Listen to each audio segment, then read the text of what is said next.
Talk about globalization. Look at us. Oh, you mean all these things we've got? Right. We're all from different places, but we're so similar in terms of the stuff that we have. I guess that's the concept of homogenization he was talking about. Not only the things we buy, but also the music we all know. Like, we all listen to the same musicians. Right. Even so, we're still pretty different culturally. And that's an important concept for business, right? Like he said in the lecture, a lot of things are universal icons. But do they have local appeal? I don't know, I think most modern cultures are similar, like Japan, Korea, the US, the UK.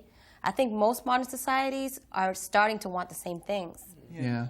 Like, say, McDonald's, it's become popular in so many places, even in Jordan, where I'm from, mainly because it promotes such fast-paced living. Hey, wouldn't it be cool to do research for a global marketing firm? I mean, you'd get to travel all around the world, studying local people's tastes and behaviors. That would be so much fun. I love to travel. It would be like a permanent vacation. Yeah. Always dream of